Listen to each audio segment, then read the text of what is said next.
দুইজন সাহাবীকে আল্লাহর পয়গম্বর রাতের গভীরে একদিন পরীক্ষা করার জন্য গেলেন। কিতাবের মধ্যে আছে পয়গম্বর একদিন রাত্রি বেলায় বের হয়ে গেলেন। দেখি আমার সাহাবাই কিরাম রাত্রি জেগে জেগে কি করে, তারা কি ঘুমায় নাকি কোরআনে কারিমের তিলাওয়াত করে তাহাজ্জুদের নামাজের মধ্যে। এবার হযরতে পয়গম্বর মুহাম্মদুর রাসূলুল্লাহ সাল্লাল্লাহু আলাইহি ওয়াসাল্লাম উনি রওনা দিলেন হাঁটি হাঁটি পা পা করে। হঠাৎ পর্যন্ত যাইতে যাইতে এক পর্যায়ে হযরত আবু বকরের ঘরের সাথে আবু বকরের বাড়িতে গিয়া তিনি উপস্থিত হয়ে গেলেন। যায় দেখে হযরত আবু বকর তাহাজ্জুদের নামাজের মধ্যে ঘুমাইতেছে না, তাহাজ্জুদের নামাজের মধ্যে কোরআনে কারিমের তিলাওয়াত নিয়ে ব্যস্ত। হযরত আবু বকর সিদ্দিক রাদিয়াল্লাহু তাআলা আনহু রাতের বেলায় কোরআনে কারিমের তিলাওয়াত তাহাজ্জুদের নামাজের তিলাওয়াত নিয়ে ব্যস্ত। এবার পয়গম্বর আল্লাহকে ডাক দেয়, কয় আল্লাহ আমার মাথার মধ্যে কড়া ঢুকছে, আমার দান মুবারক শহীদ হয়েছে, এতে কোনো অসুবিধা নাই। সিদ্দিক আকবরের মতো মানুষটা তোমার সামনে তাহাজ্জুদের নামাজে দাঁড়িয়ে গেছে। হযরত আবু বকর সিদ্দিক রাদিয়াল্লাহু তাআলা আনহু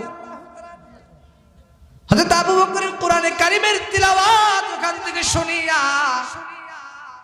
হযরত ওমর রাদিয়াল্লাহু তাআলা আনহুর বাড়িতে গেলেন। হযরত ওমরের বাড়িতে না যাইতে যাইতে কোরআনে কারিমের তিলাওয়াতের আওয়াজ বহু দূর থেকে, বন্ধুরা আমার, অনেক আওয়াজ ভেসে আসলো।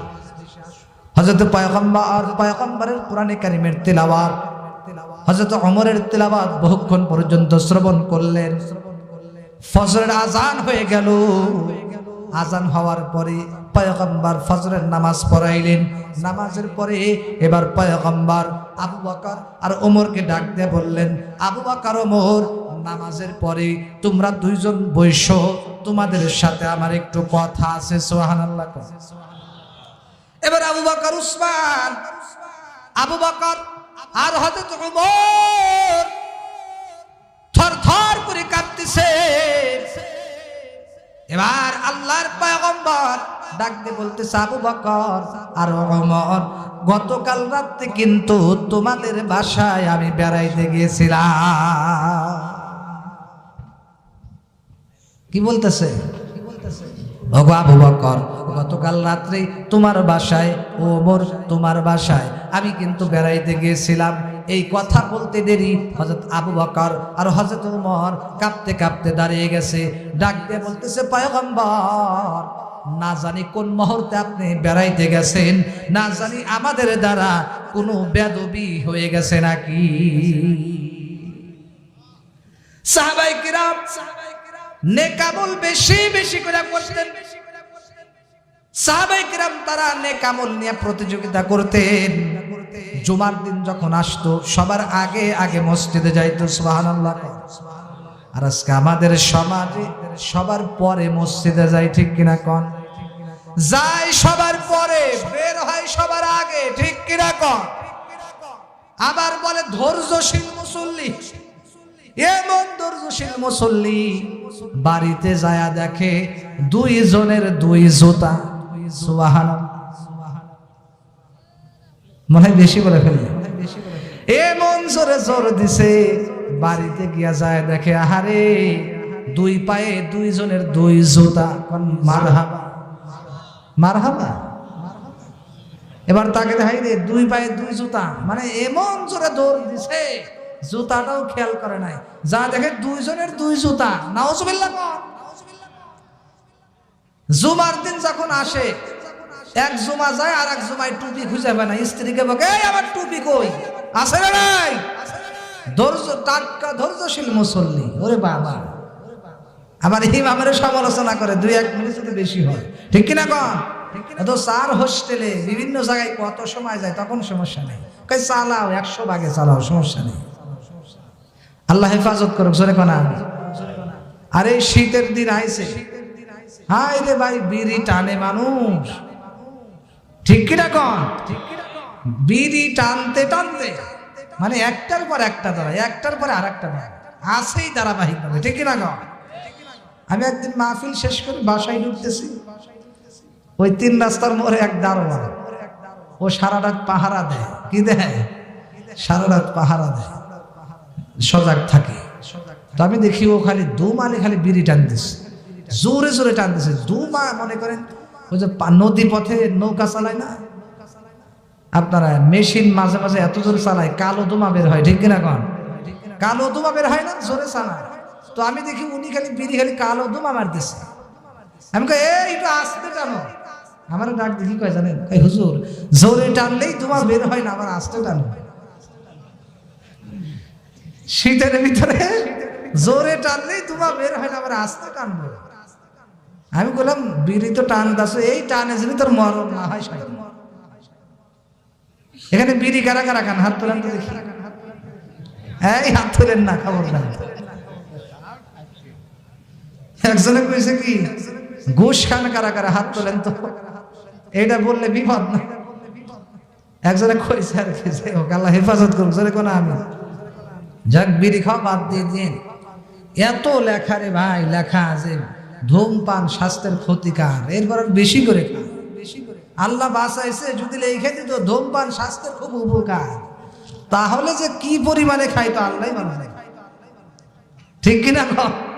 এই ক্ষতিকার বলছে তাই শেষ হয় না। আর যদি বলতো যে উপকার, তাহলে তো আরো বেশি খাইতো। আল্লাহ হেফাজত করুক। জোরে কোন আমি। ভাইরা আমার, বন্ধুগণ আমার, খুব ভালো করে লক্ষ্য করবেন। আমার মা বোনেরা, যেহেতু আপনারা মাহফিলে বসে আছেন, আপনারাও খেয়াল করেন। এবার পয়গম্বর ডাক দিয়ে বলতেছে, ও আবু বকর, ও ওমর, গতকাল রাতে কিন্তু তোমার বাড়িতে গেছিলাম। আবু বকরকে বলে তোমার বাড়িতেও গেছিলাম। এবার পয়গম্বর ডাক দিয়ে বলে, এ আবু বকর, তবে প্রশ্ন হলো তুমি নামাজের মধ্যে যখন কোরআনে কারিমের তেলাওয়াত করলা, এত আস্তে আস্তে পড়লা কেন? একটু জোরে জোরে পড়লা না কেন? আবু বকর ডাক দিয়ে বলো, গো পয়গম্বর, আসমা তোমার না যাইতো। সুবহানাল্লাহ কোন। আবু বকর ডাক দিয়ে বলি, ও গো পয়গম্বর, আপনার মুখেই তো শুনেছি আসমা তোমার না যাইতো। আমি তো ওই আল্লাহরে শোনায় দিছি যে আল্লাহ আস্তে বললেও শোনেন, জোরে বললেও শোনেন। জোরে কোন সুবহানাল্লাহ। আমি কোরআনে কারিমের তেলাওয়াত করেছি দুনিয়ার কোনো মানুষকে শোনানো আর দেখানোর জন্য নয়, যাকে শোনাইতে চাইছি তাকেই তো শোনায় দিলাম গো পয়গম্বর। এবার ওমর রাদিয়াল্লাহু তাআলা আনহুকে ডাক দেয়া বলে, ওমর রে, তুমি যখন নামাজে তিলাওয়াত করলা, এত জোরে জোরে তিলাওয়াত করলা কেন? ওমর ডাক দিয়ে বলে, পয়গম্বর, আমি দুইটা কারণে তিলাওয়াত করেছি, ইতরিতুল ওয়াসানান ওয়া ইতরিতুশ শাইতান। আল্লাহু আকবার বলেন। ওমর ডাক দিয়ে বলে, এ পয়গম্বর, আমি দুইটা কারণে কোরআনে কারীম জোরে জোরে তিলাওয়াত করেছি। নবী গো, এক নম্বর কারণ হলো আমি যখন জোরে তিলাওয়াত করেছি, জোরে তিলাওয়াত করার কারণে আমার তিলাওয়াতের আওয়াজগুলা ঘুমান্ত মানুষের কানের মধ্যে গেছে। ঘুমান্ত মানুষের কানে যাওয়ার কারণে শয়তান এলাকা থেকে ভাইগা গেছে। কোরআনের তিলাওয়াত যতদূর পর্যন্ত যায় শয়তান থাকে না, তিলাওয়াতের কারণে শয়তান এলাকা থেকে ভাইগা গেছে। ভাইগা যাওয়ার কারণে ঘুমান্ত মানুষগুলা, তারাও কিছু মানুষ জাগ্রত হইয়া তাহাজ্জুদের নামাজ পড়ছে। ওগো পয়গম্বর, আমি ওমর একা একা তাহাজ্জুদের নামাজ পড়ে আল্লাহর নৈকট্য অর্জন করি নাই, বরং আমি জোরে তিলাওয়াতের কারণে আরো বহু ঘুমান্ত মানুষ তাহাজ্জুদ পড়ার সুযোগ পাইছে গো পয়গম্বর। এই পৃথিবীর মালিক যিনি, জপ তার নিশিদিনী। ওরে ভালো যদি বাসো তুমি, ওরে ভালো যদি বাসো তুমি, তাকেই ভালোবাসো। কার লাগিয়া কান্দ তুমি, কার লাগিয়া হাসো। জোরে কর মারহাবা।